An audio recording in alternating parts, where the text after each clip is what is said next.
जय जगन्नाथ। नमस्कार प्रिय दर्शक बंधु, मु ज्योतिषाचार्य प्रमोद कुमार पंडा आपण मान को स्वागत करुछि आपण मानकर प्रिय चैनल एस्ट्रो कल्याण चैनल को। प्रिय दर्शक बंधु, जो व्यक्ति मन उक्त चैनल को देखुचंती सब्सक्राइब करिनांती सब्सक्राइब करंतु, लाइक करंतु, अधिक अधिक शेयर करंतु। एबे आसंतु जानिबा आज दिनर किछि बहुत अमूल्य एवं सुंदर टिप्स जानिबा अछि। क्यों व्यक्ति व्यापार वाणिज्य करबा आवश्यकता अछि। आज एपिसोड हला क्यों व्यक्ति व्यापार वाणिज्य करबा आवश्यकता अछि। प्रथमत ध्यान देवा आवश्यकता अछि निजर जन्म जातक जन्म कुंडली उपरे आपणकर जन्म स्थान लग्न स्थान जन्म स्थान समय अर्थ लग्न ठारू नवम भाव एवं दशम भाव प्रति प्रथमत फोकस रखନ୍ତୁ। जदि आपणकर जन्म जातक कौन सी व्यापार वाणिज्य नाही आपण केबे भी करंतुनी, सेथिरे धन नुकसान हो एवं बहुत किछि हरि बसी पारंते। बहुत व्यक्ति अछंती पाठ पढ़ी एजुकेटेड पैसा भल रोजगार कर सारी पैसा को किछि गच्छित मध्य रखिछंती एवं तापर से कौन बाहर ना व्यापार करेंगे। अरे जन्म जातक तो एक बार थोड़ा देखी नियो जातक व्यापार आपण अच्छी ना नाही, आ जदि भी अच्छी क्यों व्यापार कले आपण को सफलता मिलिबो। आपण D9 chart, D10 chart and लग्न चार्ट तीनटाक चार्ट को प्रथमत ध्यान देवे।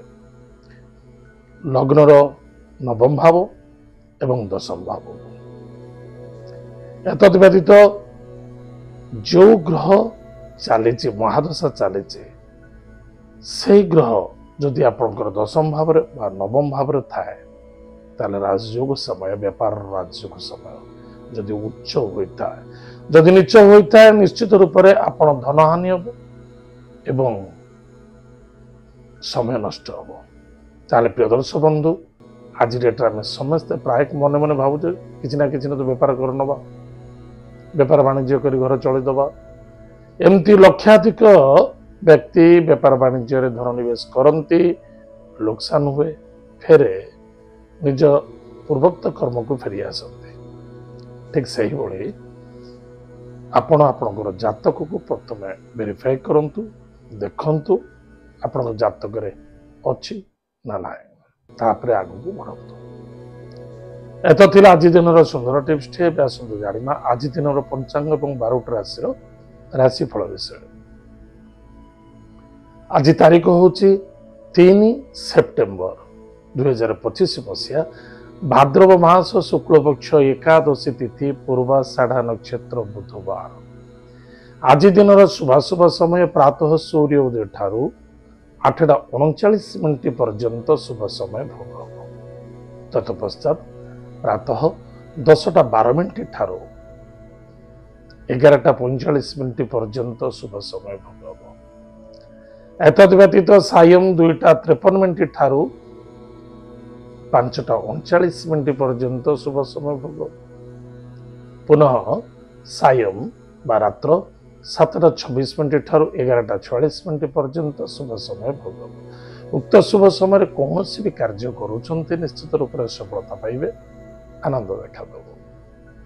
आज दिन राहु काल समय प्रातः 11:46 ठारू मध्याह्न 1:19 पर्यंत राहु काल समय भोग। आज दिन घात 12 क्यों राशि विशिष्ट मानक घात 12 आज टे ध्यान दबा। कर्कट राशि जैसे महिला हूँ चाहे पुरुष हूँ टे सावधान रहिए कर्कट राशि व्यक्ति मानक। आज दिन घात चंद्र क्यों राशि घात चंद्र अच्छी तुला और कुंभ राशि पुरुष व्यक्ति मानक घात चंद्र। वृष मिथुन राशि महिला मानक घात चंद्र टे सावधान। एत थिला आज दिन पंचांग आसंतु जानिमा आज दिन 12 राशि राशिफल विषय। आज अछंती धनु राशि स्वयं चंद्रमा विद्यमान। आज आम प्रेडिक्शन करबा दिवसटी केमिति घटिबो। प्रिय दर्शक बंधु, वर्तमान शनिंकर दृष्टि अच्छी धनु राशि एवं शनि सहित युक्त अच्छा किए ना स्वयं चंद्रमा। अपोजिट चंद्रमा सप्तम भाव देवगुरु बृहस्पति मिथुन राशि अच्छा चंद्रमा दृष्टि मेष राशि व्यक्ति मान पराक्रम क्षेत्र विजय प्राप्ति हम सांग दोस्ती भाई भौणी मध्य धनर आदान प्रदान को नहीं यथेष आनंद एवं सहयोगिता प्राप्ति अच्छी पराक्रम क्षेत्र विजय प्राप्ति दूरयात्रा भ्रमण जो देव कार्यरत मान सम्मान प्राप्ति अच्छे किसी नूतन कार्य आज प्रारंभ करने को चाहते आज करें सफलता निश्चित रूप से मिल बस निजर मन दृढ़ता पॉजिटिव चिंताधारा को नहीं चलतु कौन से इंटरव्यू दबा चाहते एग्जाम दबा चाहते कौन से नूतन जगह जाए जॉब करने को चाहते बहुत भल दिन अच्छी आप प्रारंभ करें मन को शांति और संतुष्टि रखा अत्यंत आवश्यकता अच्छी किंतु परंतु कहारी व्यक्तिगत कथा कहते इज वेरी रंग सावधान रोज। आज लकी नंबर 3 लकी कलर से लकी डायरेक्शन नॉर्थ ईस्ट भगवान विष्णु को पूजा अर्चना करूँ सुखर दिन घट। वृष राशि व्यक्ति मानक अर्थर आगमन कुटुंब आनंद मान सम्मान प्राप्ति अच्छी किसी अर्थनैतिक क्षेत्र को नहीं चिंता देखा स्वास्थ्य प्रति ध्यान देवे स्वास्थ्य रिकवरी अच्छी चिचिड़ापन असंतुष्टता उचित नुहे कौन से क्षेत्र निवेश करें भाई करेंगे क्रोधान्वित हवा आज उचित नुहे क्रोध जिदी आपंकर आज दुख समस्या देखा दे पारे। आज lucky number 9 lucky colour lucky direction south Bhagwati जगत माता जगत कृपालुमयी माँ बगुलामुखी मंत्र को जप करंतु हनुमान चालीसा टी पाठ करंतु सुखर दिन घट। मिथुन राशि व्यक्ति मानक जन्म बृहस्पति जन्म चंद्र बुद्धि ज्ञान विवेक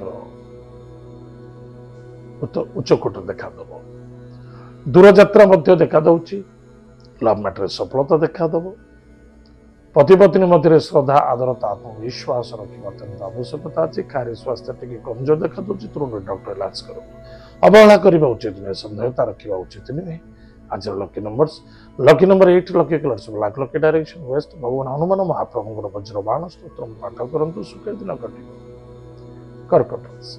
कर्कट राशि व्यक्ति मानक खर्च देखा दब दूरयात्रा भ्रमण जोग अच्छे ध्यान देवे एतद व्यतीत शत्रु मनसा शत्रु माने मन मध्य खाली शत्रु जाग्रत शत्रु कहीं ना किंतु चोरी चपट हो पारे किसी नष्ट हो पार संभावना देखा दूसरी पानी को नियंत्रण रखा कहारी सहित आर्गुमेंट करना ना पुलिस मैटर कोर्ट कचेरी दूर रहा बहुत आवश्यकता है। आज lucky number 5 lucky colour green lucky direction north भगवान लक्ष्मी नरसिंह भक्त सहित पूजा अर्चना करूँ सुखर दिन घट।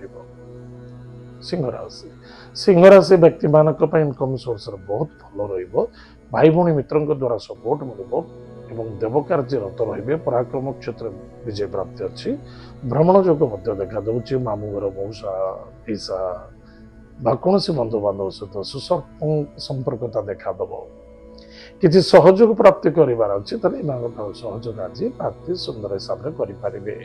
संतान को नहीं चिंता देखा दब संतान स्वास्थ्य को नहीं चिंता देखा दब संतान वाणी को नहीं चिंता देखा दब किंतु दूर संतान प्राप्ति जोग देखा दूसरी संतान को नहीं यथेष्ट सम्मानित पारते एवं संतान को जो नूतन संतान पाई आनंदित हे कौन से क्षेत्र धन निवेश करुँचे भावचिंत करने आवश्यकता अच्छी लव मैटर ठूर दूर रहा अत्यंत आवश्यकता अच्छे। आज lucky number 4 lucky colours lucky direction south west Mahadev भक्त सहित पूजा अर्चना करूँ सुखर दिन घट। कन्या राशि व्यक्ति मानक कर्म क्षेत्र बिल्कुल जबरदस्त सफलता अच्छी आनंदमय देखा दब प्रमोशन पोजिशन सफलता नूतन कर्म क्षेत्र में विजय प्राप्ति जॉइनिंग इंटरव्यू इत्यादि दे पारे कौन से एक्सपोर्ट इनपोर्ट कार्य करुँच सफलता देखा दब धीर पानी पथर काटे धैर्य सहित कार्य करने अत्यंत आवश्यकता अच्छी भूसंपत्ति क्षेत्र धन निवेश करेंगे किंतु जल्दबाजी करने उचित नुहे एवं कौन से व्यक्ति को विश्वास भरोसा कर कौन से पेपर वर्क किसी कार्य करुँचे सावधान सहित करेंगे भूसंपत्ति गृह निर्माण निमित्त कौन से अर्थ प्राप्त जोगाण करने को चाहते आज दिवस बहुत भल अच्छी आज किसी भूसंपत्ति को नहीं लिटिगेशन देखा दे पारे सावधान रहे। आज lucky number 8 lucky colours black lucky direction waste भगवान हनुमान महाप्रभु वज्रबाण स्तोत्र पाठ करूँ सुखर दिन घट। ତୁଳା ରାଶି ତୁଳା ରାଶି ବ୍ୟକ୍ତିମାନଙ୍କ ପାଇଁ ପରାକ୍ରମ କ୍ଷେତ୍ର ବିଜୟ ପ୍ରାପ୍ତି ଅଛି। ଭାଇ ଭଉଣୀ ମଧ୍ୟରେ ଶ୍ରଦ୍ଧା ଆଦରତା ଦେଖାଦେବ। ଥଣ୍ଡା ଜନିତ ରୋଗରେ ପୀଡ଼ିତ ହୋଇପାରନ୍ତି। ଲଭ୍ ମ୍ୟାଟରେ ବାଧା ଆସିପାରେ। ସରଳ ବିଶ୍ୱାସରେ କିଏ ଧୋକା ଦେଇପାରନ୍ତି। ମିଛର ସାହାରାରେ ଆପଣ ଫସି ଯାଇପାରନ୍ତି। ନିଜେ ଆପଣ ମିଛ କୁହନ୍ତୁନି ବା କୌଣସି ମିଛୁଆ ଲୋକଙ୍କ ସହିତ ବିଲକୁଲ ଆଜି ସମ୍ପର୍କତା ରଖିବା ଉଚିତ ନୁହେଁ। ଭାଗ୍ୟର ପରିବର୍ତ୍ତନ ଦେଖାଦେବ। ଦୂରଯାତ୍ରା ଦେବ କାର୍ଯ୍ୟର ଭ୍ରମଣ ଯୋଗ ମଧ୍ୟ ଦେଖାଦେଉଛି। ଆନନ୍ଦମୟ ଦେଖାଦେବ। ସୁସ୍ୱାଦିଷ୍ଟ ଭୋଜନ ପ୍ରାପ୍ତି ଅଛି। ପ୍ରତ୍ୟେକ କାର୍ଯ୍ୟ ଆଜି ବିଳମ୍ବରେ ହେଇପାରେ। ଆଜିର lucky numbers lucky number 9 lucky colours red lucky direction south. Bhagavati Jagadamba ଜଗତ ମାତା ଜଗତ କଲ୍ୟାଣୀ କୃପାଳୁମୟୀ ମା ଦୁର୍ଗାଙ୍କୁ ଭକ୍ତିର ସହିତ ପୂଜା ଅର୍ଚ୍ଚନା କରନ୍ତୁ। ସୁଖର ଦିନ କଟିବ।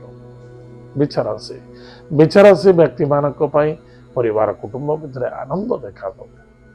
ଅର୍ଥ ଖର୍ଚ୍ଚ ଅଛି କିନ୍ତୁ ଅର୍ଥ ପ୍ରାପ୍ତି ଯୋଗ୍ୟ ମଧ୍ୟ ଦେଖାଦେଉଛି। କିଛି ବହୁମୂଲ୍ୟ ଦ୍ରବ୍ୟ ବସ୍ତୁ ପଦାର୍ଥ ଆପଣ କ୍ରୟ କରିପାରିବେ। ଦୂର ଯାତ୍ରା ମଧ୍ୟ ଦେଖାଦେଉଛି। କାର୍ଯ୍ୟରେ ସିଦ୍ଧି ଏବଂ ସଫଳତା ମଧ୍ୟ ଦେଖାଦେଉଛି। ସ୍ୱାସ୍ଥ୍ୟ ପ୍ରତି ଯତ୍ନ ନିଅନ୍ତୁ। ଖାଦ୍ୟ ପାନୀୟ ଭୋଜନ ଏବଂ ରେଷ୍ଟ ଏନଫ୍ ଆବଶ୍ୟକତା ଅଛି। ଆଜିର ଲକି ନମ୍ବର 3 ଲକି କଲର୍ ଚାଲ ଲକି ଡାଇରେକ୍ସନ ନର୍ଥ ଇଷ୍ଟ। ଭଗବାନ ବିଷ୍ଣୁଙ୍କୁ ପୂଜା ଅର୍ଚ୍ଚନା କରନ୍ତୁ। ସୁଖର ଦିନ କଟିବ। ଧନୁରାଶି ବ୍ୟକ୍ତିମାନଙ୍କ ପାଇଁ କର୍ମର ଯୋଗ ଦେଖାଦେଉଛି। ଶାନ୍ତି ସନ୍ତୁଷ୍ଟି ବହୁତ ଆବଶ୍ୟକତା ଅଛି। ଧୈର୍ଯ୍ୟର ଆବଶ୍ୟକତା ଅଛି। ପରାକ୍ରମ କ୍ଷେତ୍ରରେ ବିଜୟ ପ୍ରାପ୍ତି ଅଛି। ମାନ ସମ୍ମାନ ମଧ୍ୟ ପ୍ରାପ୍ତି ହେବ ଏବଂ ପତି ପତ୍ନୀ ମଧ୍ୟରେ ଶ୍ରଦ୍ଧା ଆଦରତା ରଖିବା ଅତ୍ୟନ୍ତ ଆବଶ୍ୟକତା ଅଛି। କୌଣସି ବ୍ୟକ୍ତିଙ୍କ ସହିତ ଆଜି ମିଶୁଛନ୍ତି ନିଜର କମଜୋରିକୁ ପରିପ୍ରକାଶ କରନ୍ତୁନି। ଧୈର୍ଯ୍ୟର ସହିତ କାର୍ଯ୍ୟ କରନ୍ତୁ। ଆଜିର lucky number 6 lucky colours white lucky direction south east. ଭଗବାନ ଗଣେଶ ଶୀର୍ଷ ସ୍ତୋତ୍ର ପାଠ କରନ୍ତୁ। ସୁଖର ଦିନ କଟିବ। ମକର ରାଶି ଖର୍ଚ୍ଚ ବଢ଼ିବ। ସ୍ୱାସ୍ଥ୍ୟ ପ୍ରତି ଯଥେଷ୍ଟ ଧ୍ୟାନ ଦେବା ଆବଶ୍ୟକତା ଅଛି। ନିଜର ଜିନିଷପତ୍ର ପ୍ରତି ନିଜେ କେୟାର ନିଅନ୍ତୁ। ଚୋରି ହେବାର ସମ୍ଭାବନା ଦେଖାଦେଉଛି। କିଛି ନଷ୍ଟ ହୋଇପାରେ। କିଛି କଳହ ମଧ୍ୟ ଦେଖାଦେଇପାରେ। ସ୍ୱାସ୍ଥ୍ୟରେ କମଜୋର ଅଛି। ତୁରନ୍ତ ଡକ୍ଟର ଇଲାଜ କରନ୍ତୁ। କେବେ ଅବହେଳା କରିବା ଉଚିତ ନୁହେଁ। କେହି ଆପଣଙ୍କର ଶତ୍ରୁ ନ ମନୋରୂପୀ ଶତ୍ରୁ। ଆପଣ ଅର୍ଥର ଆପଣଙ୍କର ଶତ୍ରୁ। ଆପଣଙ୍କର ବାଣୀ ଆପଣଙ୍କର ଆଜି ଶତ୍ରୁ ହେଇପାରେ। ଟିକେ ସାବଧାନ ରହିବେ। ଆଜିର lucky number 2 lucky colours white lucky direction north west. ମହାଦେବଙ୍କ ଭକ୍ତିର ସହିତ ପୂଜା ଅର୍ଚ୍ଚନା କରନ୍ତୁ। ଓମ୍ ନମଃ ଶିବାୟ ଏହି ମନ୍ତ୍ର ଜପ କରନ୍ତୁ। ସୁଖର ଦିନ କଟିବ। କୁମ୍ଭ ରାଶି ବ୍ୟକ୍ତିମାନଙ୍କ ପାଇଁ କାର୍ଯ୍ୟ ଉପରେ ନିର୍ଭର ହୋଇ କାର୍ଯ୍ୟ କରିବା ଉଚିତ ନୁହେଁ। ନିଜ କାର୍ଯ୍ୟକୁ ନିଜେ ତତ୍ପର ସହିତ କରିବା ଆବଶ୍ୟକତା ଅଛି। ଏଠି ଭାଇ ଭଉଣୀ ମିତ୍ରଙ୍କର ମଧ୍ୟ ସପୋର୍ଟ ମିଳିବ ଏବଂ ଦେବତାଙ୍କ ଦ୍ୱାରା ଆପଣଙ୍କୁ ବହୁ ଆଶୀର୍ବାଦ ପ୍ରାପ୍ତି ଯୋଗ ମଧ୍ୟ ଦେଖାଦେଉଛି।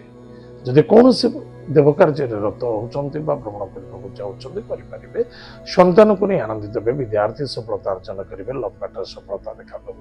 ଇନଭେଷ୍ଟମେଣ୍ଟରେ ମଧ୍ୟ ଯଥେଷ୍ଟ ଲାଭବାନ ହେବେ।